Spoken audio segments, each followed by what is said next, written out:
आता एक मोठी बातमी, उपमुख्यमंत्री अजित पवार यांच्या शासकीय बंगल्याबाहेर सुरक्षेत वाढ करण्यात आलेली आहे। देवगिरी बंगल्याबाहेर पोलिसांचा तगडा बंदोबस्त सुद्धा करण्यात आलेला आहे। आज मराठा क्रांती मोर्चेकडून बंगल्यावरती आंदोलन करण्यात येणार आहे आणि मराठा समाजाला ओबीसीतून आरक्षण देण्यासंदर्भात भूमिका स्पष्ट करण्याची मागणी आंदोलकांनी केलेली आहे। मंगळवारी ठाकरेंच्या मातोश्री निवासस्थानी आंदोलन करण्यात आलं होतं।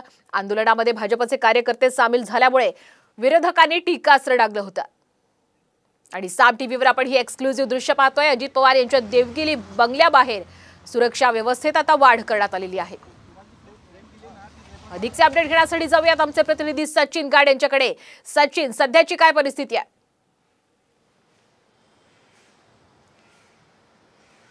नक्कीच मराठा क्रांती ठोक मोर्चाच्या वतीने आज अजित पवार यांच्या शासकीय निवासस्थानावरती आंदोलनाची हाक देण्यात आलेली आहे आणि त्याच पार्श्वभूमीवर आपण बघतोय की अजित पवार यांच्या देवगिरी बंगल्याच्या सुरक्षेमध्ये वाढ करण्यात आलेली आहे। राज्य राखीव पोलीस दलाची एक तुकडी इकडे तैनात करण्यात आलेली आहे। 11:30च्या सुमारास हे आंदोलन होईल अशी अपेक्षा आहे।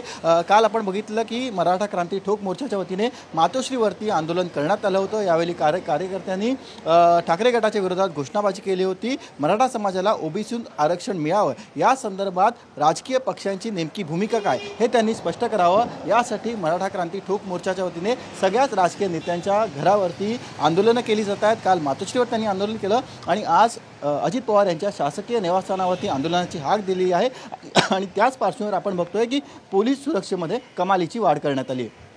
नक्कीच सचिन, वेळोवेळी तुमच्याकडे सर्व अपडेट घेत राहणार आहोत। धन्यवाद तुर्तास दिलेल्या या संपूर्ण अपडेट